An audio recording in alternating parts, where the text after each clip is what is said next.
Friends, இன்றைக்கி வேர்க்கடலை சட்னி வந்து இன்னொரு விதம் பார்க்கலாம்.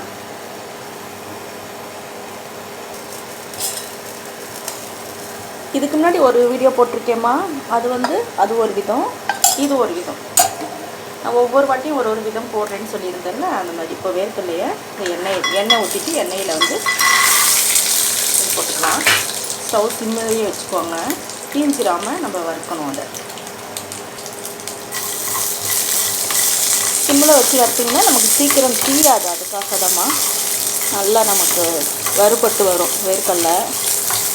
இது சூப்பராக இருக்கும் இந்த வேர்க்கடலை சட்னி. நான் ஒவ்வொரு வாட்டியும் ஒவ்வொரு விதமாக நான் உங்களுக்கு வீடியோவில் போடுறேம்மா. ஏற்கனவே ஒரு விதம் போட்டிருக்கேன், நீங்கள் போய் பாருங்கள் பார்க்காதவங்கலாம்.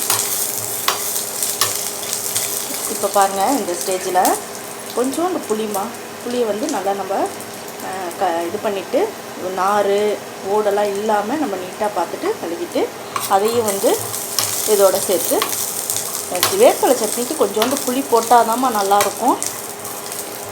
டேஸ்ட்டு வந்து உங்களுக்கு நல்லா கொடுக்கும். அடுத்தது நான் வந்து 2 பச்சை மிளகாய் போட்டுக்கிறேன். எல்லாமே இது எண்ணெயில் வதக்கணுமா.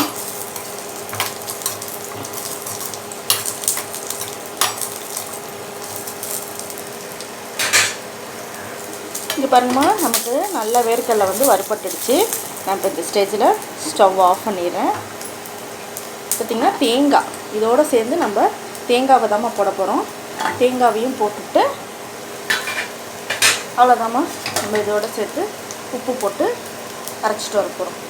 மிக்ஸி போட்டுட்டு நான் உங்களுக்கு காட்டுறேன். நான் இந்த ஸ்டேஜில் நம்ம உப்பு போட்டுடலாமா. அரைச்சிட்டு உங்களுக்கு நான் காட்டுறேன். நல்லா ஆறிடுச்சு.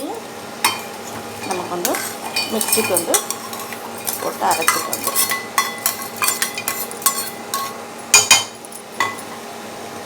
மிக்ஸி போட்டுட்டு வந்துடுறேம்மா. இந்த சட்னியை வந்து தாளிச்சுக்கலாமா. இதில் வச்சுக்கோங்க. ஆயில் ஊற்றிக்கலாம்.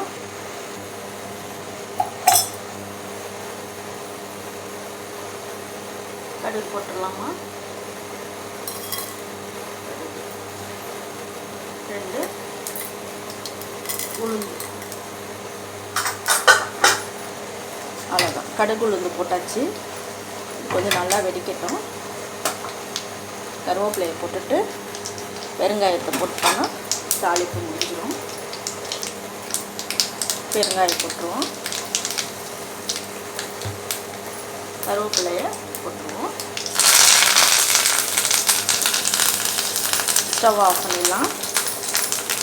நமக்கு தாளிப்பு ரெடி ஆகிடுச்சு பாருங்கள்.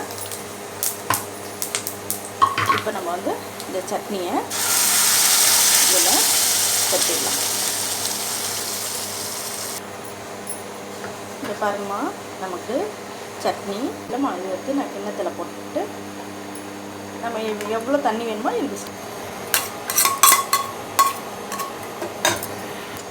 இந்த ஸ்டேஜில் நமக்கு எவ்வளோ தண்ணி வேணுமோ ஊற்றிக்கலாம்.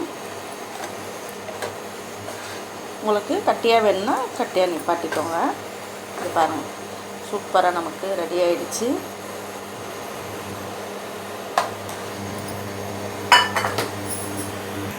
அவ்வளோதாம்மா, நமக்கு சூப்பராக